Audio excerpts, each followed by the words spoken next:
नमस्कार मंडळी, स्टार प्रवाहावरील ठरलं तर मग या मालिकेचा जबरदस्त असा प्रोमो आपल्या समोर आलेला आहे. आणि या प्रोमो मध्ये आपल्याला असं बघायला मिळणार आहे की सायलीचं डोळे जेवण घरी सुरू असतं, तेवढ्यातच तिथे पोलीस येतात आणि सायलीला अरेस्ट करून घेऊन जातात.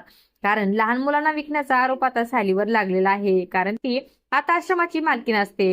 हे सगळं काही प्रिया आणि सचिनने केलेलं असतं. तर पत्रकार सायलीला प्रश्न विचारू लागतात की लहान मुलं तुमच्याकडे आश्रयासाठी येतात आणि तुम्ही त्यांना विकता. तर अर्जुन सायलीला म्हणतो की तू काहीही काळजी करू नको, मी तुला निर्दोष मुक्त करेल.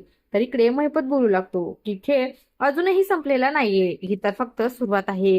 जेलमध्ये अर्जुन सायलीला धीर देत असतो की तू अजिबात हार मानू नकोस.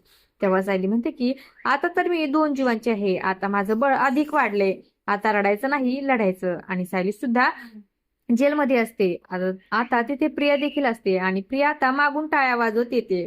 प्रिया आता सायलीला म्हणते की तुम्हा दोघांचेही इथे स्वागत आहे, आता खरी मजा येणार. आणि असं काही प्रिया सायलीला म्हणत असते. आणि असं काही या प्रोमो मध्ये आपल्याला बघायला मिळणार आहे. अशाच मालिकांच्या नवनवीन अपडेट्स पाहण्यासाठी आपल्या चॅनलला सबस्क्राईब करा आणि व्हिडिओ आवडला असेल तर लाईक आणि शेअर करायला विसरू नका. धन्यवाद.